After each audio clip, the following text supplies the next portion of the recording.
প্রিয় দর্শক, সবাইকে আবার আমন্ত্রণ জানাচ্ছি আমার ফেসবুক পেজ এবং ইউটিউব চ্যানেলে। আমার নিয়মিত দর্শকরা জানেন আমার ছাদ বাগানে একটি পাকিস্তানি জাতের আনার গাছ আছে। এই গাছটার বয়স 5 বছর হতে চলল। আজকে ভিডিওটা করার উদ্দেশ্য, দেখুন গাছে কি পরিমাণ ফুল এসেছে।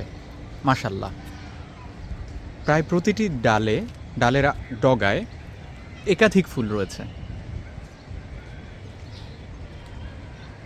সো এখন এই যে বর্ষার শুরু, এই সময় গাছটাতে ফুল আসার সময়, বছরে 2 থেকে 3 বার এটা ফলন দেয়। তো এই সিজনে একটা দিচ্ছে, এই যে বর্ষার মধ্যে এটার ফলন আসবে এবং এটার ডালিম তোলা যাবে ইনশাল্লাহ। আমাকে পেজে নিয়মিত অনেকে কমেন্ট করেন এবং মেসেজ পাঠান যে গাছে ফুল এসেছে কিন্তু সে পরিমাণ ফল হচ্ছে না, কিভাবে যত্ন নিব, সব ফুল পড়ে যাচ্ছে। স্বাভাবিকভাবে সব ফুল তো আপনাকে ফল দেবে না, কিছু তো পড়ে যাবে, এটা খুবই স্বাভাবিক ব্যাপার। কিভাবে আমরা ম্যাক্সিমাম ফলন ফলাতে পারবো সেটার জন্য আজকের এই ভিডিও। আপনাদের ছাদ বাগানে যাদের বিভিন্ন জাতের আনার বা ডালিম গাছ আছে, অস্ট্রেলিয়ান এবং পাকিস্তানি এই দুটো জাত সবচেয়ে বেশি পপুলার, এছাড়া ভাগুয়া আনার অনেক বেশি পপুলার, সবগুলোর জন্য একই যত্ন। আমি প্রথমে এই গাছটার হিস্ট্রিটা আপনাদের বলি। আমি প্রথমে যেটা করেছিলাম, এই যে ব্লিচিং সাইজের ড্রাম, এই ড্রামে আমি এই গাছটি রোপণ করেছিলাম 5 বছর আগে। মাটি তৈরিটা খুব ভালোভাবে করেছিলাম। যেহেতু মাটি তৈরিটা খুব ভালো ছিল, সেহেতু গাছের গ্রোথটা খুব ভালো ছিল। আমি মাটির সঙ্গে মিশিয়েছিলাম ভার্মি কম্পোস্ট এবং কোকোডাস্ট। মাটির সমপরিমাণ ভার্মি কম্পোস্ট, জৈব সার, কিছুটা গোবর এবং কোকোডাস্ট। হাড়ের গুঁড়ো, শিংকুচি, নিমখৈল এগুলো আমি 1 মুঠো করে দিয়েছিলাম। আর ডিএপি সার, রাসায়নিকের মধ্যে শুধুমাত্র ডিএপি 1 চা চামচ আমি দিয়েছিলাম। এভাবে মাটি তৈরি করে 4-5 দিন রেখে তারপর আমি গাছটি রোপণ করি, ছোট্ট একটি চারা। হ্যাঁ, আর চারার ব্যাপারে বলে রাখি, ছাদ বাগানে সবসময় বিশ্বস্ত জায়গা থেকে চারা কিনতে হবে। যেহেতু আপনি গাছের পাতা দেখে জাত নাও চিনতে পারেন, তাহলে বিশ্বস্ত জায়গা থেকে আপনার সোর্স করা ভালো।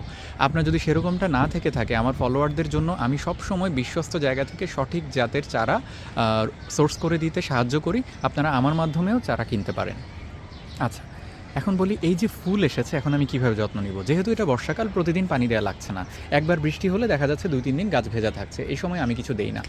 যখন বৃষ্টি হচ্ছে না, শুকনো, যেমন গত 2-3 দিন কোনো বৃষ্টি নেই, ভালো গরম পড়েছে, এই সময় সুযোগ বুঝেই আমি সরিষার খৈল ভেজানো পানি এটাতে দেই।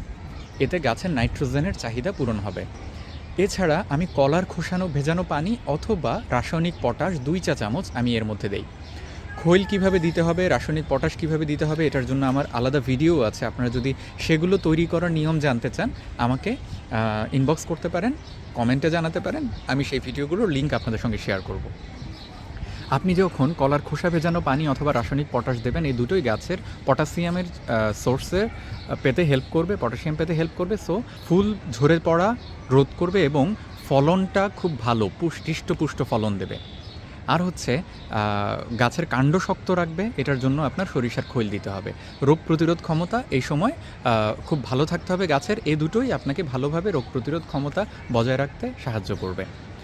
আচ্ছা, ডালিম গাছে অনেক সময় কিছু পোকা হয়, এটা খেয়াল রাখতে হবে। যদি আমি দেখি পোকা হচ্ছে, তখন আমার সেভাবে জৈব কীটনাশক আমি স্প্রে করি। সেটা হতে পারে নিম তেল আমি তৈরি করে শ্যাম্পুর সাথে মিশিয়ে নিম তেল আমি স্প্রে করি সঠিক নিয়ম ফলো করে।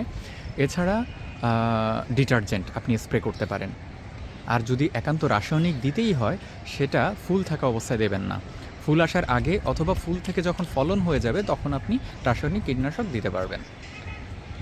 আচ্ছা, এই যে আমি বললাম ফুল আসার পরে আমি 2টো সার নিয়মিত দিই, সরিষার খোল ভেজানো পানি এবং রাসায়নিক পটাশ অথবা কলার খোসা ভেজানো পানি। গাছে যখন ফুল ফল থাকবে না, 6 মাসে একবার টিএসপি দিতে পারেন, 1 চা চামচ বা 2 চা চামচ গাছের চারপাশে পাত্রের কিনার ঘেঁষে। 6 মাসে একবার যখন ফুল ফল থাকবে না, অল্প করে টিএসপি আপনি দিতে পারেন। 2 মাসে একবার অল্প পরিমাণে 1 চা চামচ ডিএপি আপনি এতে দিতে পারেন, যাতে গ্রোথ ভালো হয়। এমনকি গাছে যখন ফল চলে আসবে, তখনও আপনি 1 বার বা 2 বার 1-1.5 মাসের গ্যাপ দিয়ে ডিএপি দিতে পারেন। ভালো হয় 2 মাসের যদি আপনি গ্যাপ দেন, দিয়ে ডিএপি দিতে পারেন। গাছে যখন পটাশ দিচ্ছেন, আপনি ডিএপি দিচ্ছেন, ফলন বেশ হৃষ্টপুষ্ট হবে এবং অবশ্যই অল্প পরিমাণে দেবেন। এর কারণ আমরা চাই আমাদের ছাদ বাগানে অর্গানিক ফলন হোক। আর গাছটা অবশ্যই, এই যে এখন কালবৈশাখীর মৌসুম, একটু এমন জায়গায় রাখতে হবে যেন বাতাসের কারণে ডাল ভেঙে না যায়। এবং যদি আপনার এমন জায়গায় রাখতেই হয় যে কালবৈশাখী, যেহেতু ছাদ খোলা জায়গা, আপনার কালবৈশাখী আঘাত হানবে, তাহলে যেটা করবেন, ভালোভাবে বেঁধে দেবেন। হ্যাঁ, এমনভাবে বাঁধবেন যেন বাতাসে ড্রাম বা গাছ ভেঙে না পড়ে যায়, এটা খেয়াল রাখতে হবে। আর এটা আলোক উজ্জ্বল জায়গায় রাখতে হবে, যেখানে সারাদিন রোদ পড়ে, আলো পড়ে, এমন জায়গায় গাছটি রাখতে হবে। তো প্রিয় দর্শক, আপনারা আপনাদের ছাদ বাগানে অস্ট্রেলিয়ান, পাকিস্তানি বা ভাগুয়া জাতের কোনো ডালিম গাছ আপনারা রাখতে পারেন, আনার গাছ আপনারা রাখতে পারেন। এটা আপনাকে ঠকাবে না, এটা দারুণ ফলন দেবে সারা বছর জুড়ে। এই গাছটার আবার একটা মজার ব্যাপার হচ্ছে এই জাতের, বর্ষাকালে গাছের ভেতরে যে ফলটা হয়, বর্ষাকালের ফলটা ভেতরে লালচে হয় এবং শীতকালে সাদাটে হয়, কিন্তু দুইটাই অত্যন্ত মিষ্টি হয়।